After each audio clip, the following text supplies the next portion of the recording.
박종진의 부동산 클래스.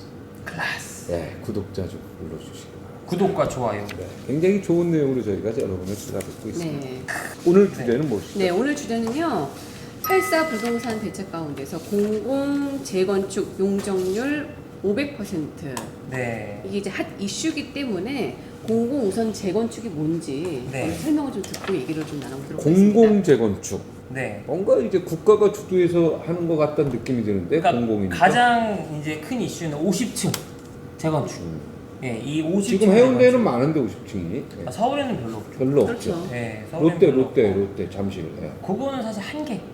되게 이례적인 걸로 볼 수 있는데 공공 재건축은 용적률을 300에서 500% 수준으로 상향 도전하고 층수는 최대 50층까지 허용한다는 게 골자입니다. 네. 그러니까 예를 들어서 용적률 250%인 500가구 아파트가 공공 재건축을 하면 용적률 몇 프로가 될까요? 500%가 허용될 경우에 1000가구가 되는 거죠. 더블.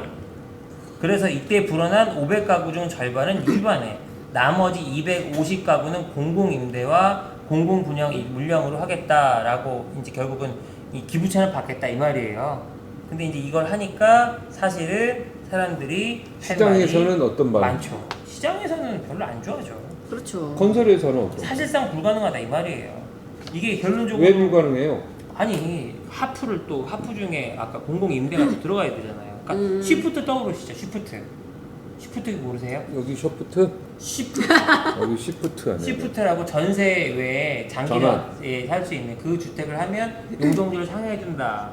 별로 재미 못 봤잖아요.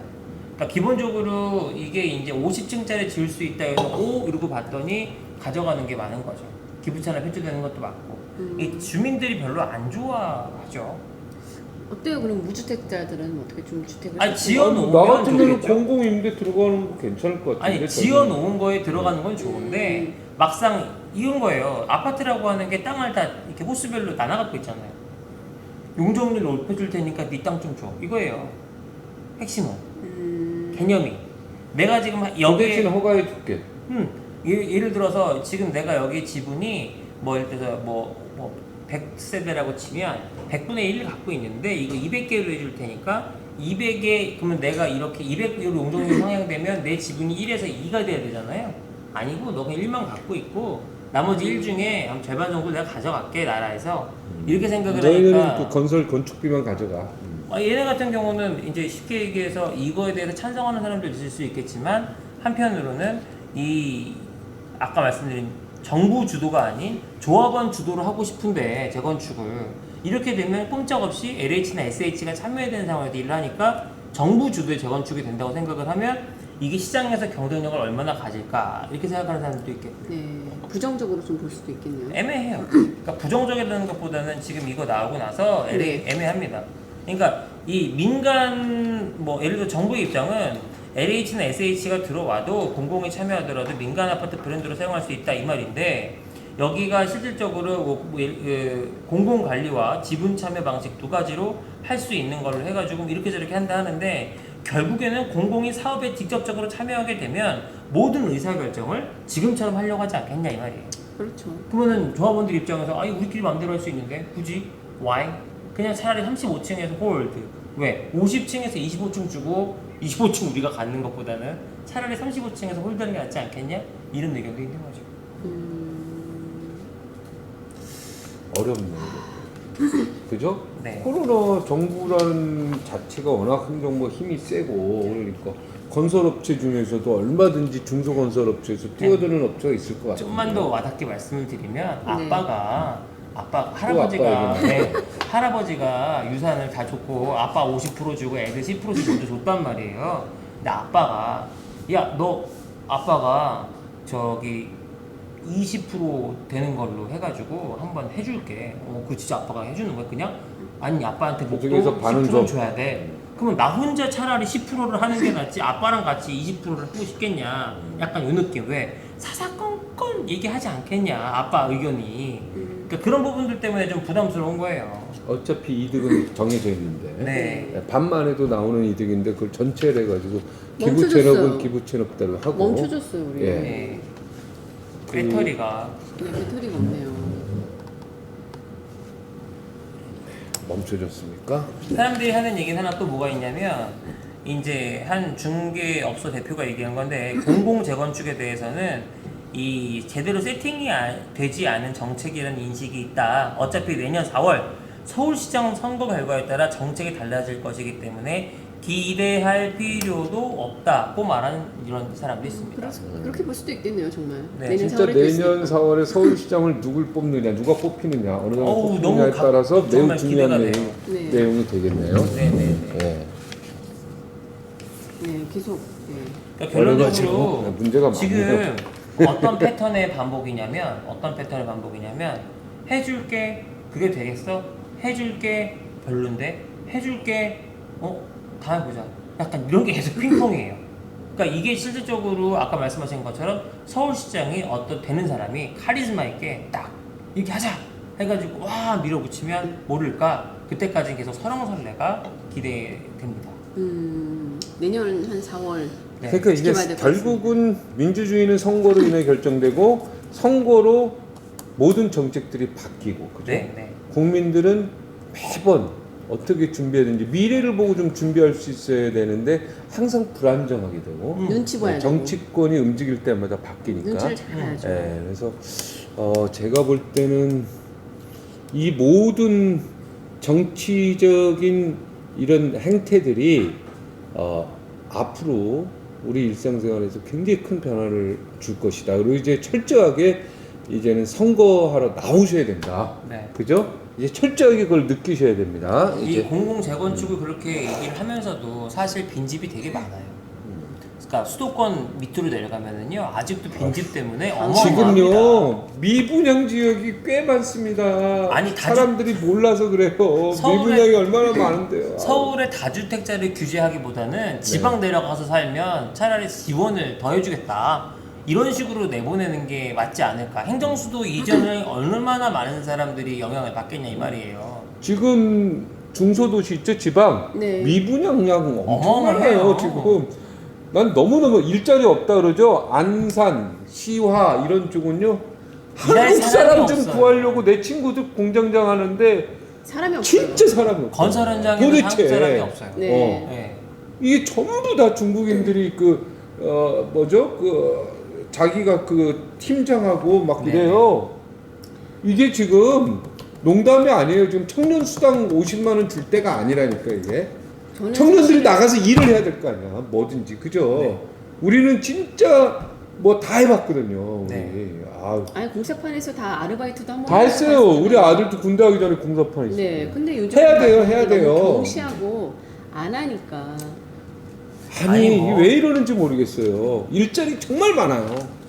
제가 소개해드릴게요 일자리. 일자리가 없다는 것보다는 사실 편중돼 있다라고 보는 게 아니 맞죠. 그 전부 대학 나와서 좋은 일자리만 찾으니까 없는 거죠.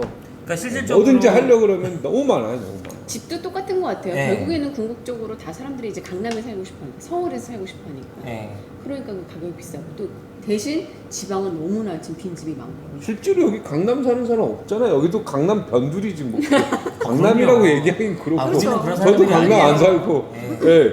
아니 그 아니에요. 강남 살 사람만 살면 돼요 거기. 뭐 굳이 그냥 강남에 무슨 뭐 어느 또 왜 나라든. 살아야 되죠 강남에? 나는 강남에 살고 싶지도 별로 않고 강남에 별로 왜냐면 너무 비싸고 나랑 수준도 안 맞으니까 나는 그냥 그 언저리에 그냥 살면 되잖아요. 네, 그러니까 인천 서구에 서구도 살 수 있고 뭐 은평 뉴타운이나 뭐 은평 그렇게 뉴타운 살면 떠나셨잖아요.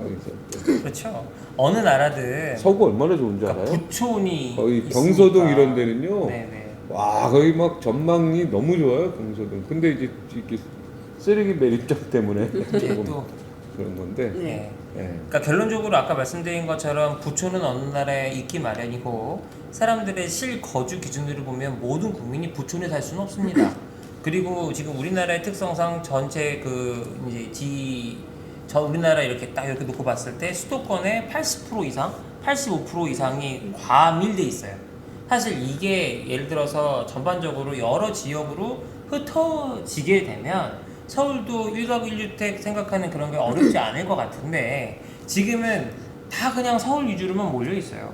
그러다 보니까 실은 실효적인 예를 들어서 그 주거 정책이 되려면 결국에는 매력적인 지방 중소도시들을 많이 만들어서 거기서도 잘 먹고 살 수 있게끔 지원을 해주는 것도 사실 이 주택정책 중에 하나라고 봐요. 근데 사실 종부세 내는 사람들이 우리나라에 1%도 안 되는 건데 왜 자꾸 정치인들이 1%가 갖고 뭐 이 규제를 해야 되니 안 하니 종부세가 어쩌니 저쩌니 왜 얘기를 하느냐. 사실 결국 이거는 프레임, 정치적인 어떤 프레임, 이게 좀 근데 이 있지 프레임도 않냐. 프레임인데 맨 위에서 물을 뿌리잖아요. 그렇죠. 그럼 그 사람들이 맞는데 그 물이 또 밑으로 와요. 네. 결국은 물 맞는 사람들은 맨 마지막에서 맞는 거예요. 그냥 기생충 거기는- 보세요. 거기는 맨 마지막에서 어마어마해요. 맞는다니까. 그러니까요. 왜냐면 네. 전세를 계단 맨 올리고 밑에. 아니면 월세를 올리고 결국은 종부세를 다 부담시키잖아요. 결국은 그 누가 밑에다. 내겠냐고. 그러니까 결국은 맨 마지막 층에서 다 내는 건데 네. 왜 이런 기본적인 경제의 기본적인 방향도 모를까 답답합니다. 그러니까 공공 재건축 용적률 500%를 도심, 서울 도심에다가 50층짜리를 줄 게 아니라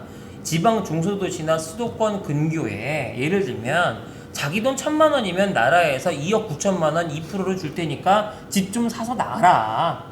그러면 되죠. GTX로 20분이면 출퇴근 가능하다. 30분이면 출퇴근 가능하다. 오케이. 그럼 GTX 90% 할인해 줄 테니까 나가라. 뭐 이런 식의 정책들이 조금 더 그런데 이 정책 뒤에는요, 일단은 은행의 모든 규제를 풀어줘야 돼요. 맞습니다. 그리고 은행이 자율적으로 할 수 있게 해야 되고, 자기들 은행은 스스로 신뢰와 신의를 자기들이 책임져야 돼요. 네네. 예, 어느 나라도 은행을 책임져 주지 않습니다. 어느 네. 정부도. 근데 우리나라는 무슨 뭐 예금액 보존액인가요? 그래서 5천만 원까지 해주는 아주 특별한 나라 중에 하나인데, 원래는 은행이 은행 자체의 신뢰를 가지고 장사를 하거든요. 우리나라도 선진국이 되려면 은행의 자율권을 정말 대폭 확대해줘야 됩니다.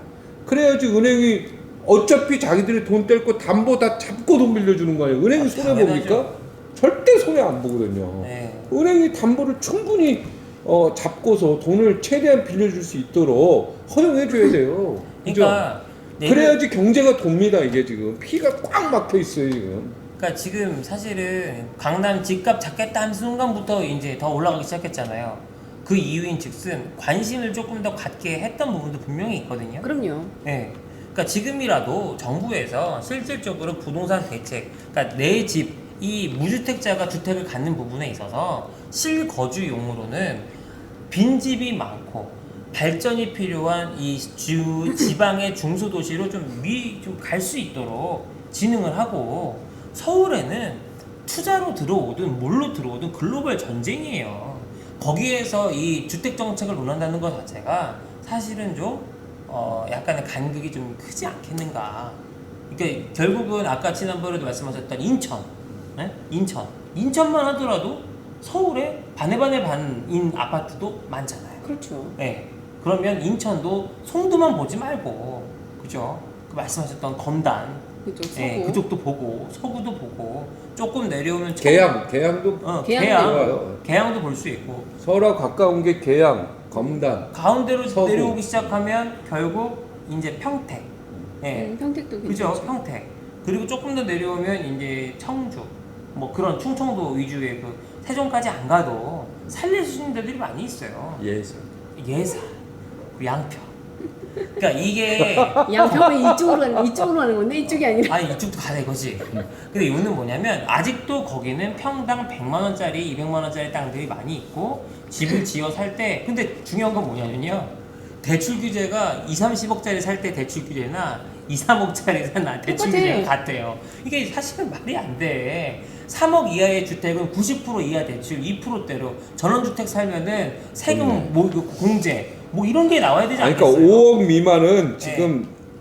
지금 말씀하신 것처럼 90% 이상 대출해줘도 2% 돼. 대출로 왜냐면 여기는 가격이 오르지도 않고 사실은. 안 올라. 이거는 안전한 재산이기 때문에 네. 은행에 똑똑한 사람 많이 들어가서 일하거든요. 사실은 네, 대학 네. 다닐 때. 그럼 은행원들이요 굉장히 옛날은 고졸도 많이 갔지만 지금은 아니란 말이에요. 아니에요. 굉장히 똑똑한 사람들이요 이거 다 알아서 해요. 네. 은행에 자유를 주시는 게 좋아요. 그리고 이제 교육의 자율, 이것도 같이 따라 붙어야 돼요. 그렇죠. 이게 지금 교육도. 부동산 문제가 단순한 문제가 아니고 언택트 교육의 문제, 네. 교통의 문제, 근데 이제 그 다음에 교육도 아까 어떻게 보면 말한 이제 대로 언택이니까. 금융의 문제. 아니 그러니까 그 2학기 때도 학세권 학교 안 가잖아. 학세권 자체도 결국은 학교가 있기 때문에 비싸단 말이고 마세권 마트가 있기 때문에 비싸단 얘기고 팍세권 파크가 있기 때문에 공원이 있기 때문에 비싼 거잖아요. 이게 지방 그 중에 중부 제일은 학세권. 학세권이죠. 교육이다. 그 교육을 언택트를 다 가면서 서울대학교를 뭐 지방으로 이전하자 이런 얘기 하지 말고 실질적인 이 아는 사람들이 중요하게 생각하는 특목고나 자사고 서울대 근처에 안 비싸요. 관악구가 비싸요. 신림동, 비싸죠. 봉천동 안 비싸요. 그러니까요. 그러니까 그 길을 대학이 보내려면 중요한 게 아니야. 대학은 안 아니야. 중요하죠. 네, 대학은 별. 중학교 고등학교. 고려대 주변도 별로 안 안 비싸. 비싸. 거기 안 비싸. 안 동대문, 비싸. 성북구 안 비싸. 그러니까 제가 그리고 정작 강남에는 대학이 없어. 없어. 대학이 없어. 아 들어가면 큰일 나죠. 중고등학교만 어떻게 보면 특목고 그렇지. 자사고 그렇지. 이게 핵심이지. 이걸 잡아야지. 초중고. 왜냐면 중고등학교가 뺑뺑이거든. 그렇지 않으면 아예 경기고고 뭐고 간에 다 시험 보고 들어가는 거야. 그러니까. 그러면 그 지역 집값이 절대 오르질 않아. 예. 왜냐면 동네에 산다는 이유만으로 그 가는 학교를 거 가는 게 아니니까. 그러니까. 시험 보고 들어가니까. 예. 예. 자, 오늘은 공공재건축 용적률 500%는 이거는 내가 볼 때 불가능한 얘기가 될 수도 있다. 네. 여기까지 네. 정리하겠습니다. 시청해 주셔서 대단히 고맙습니다. 감사합니다.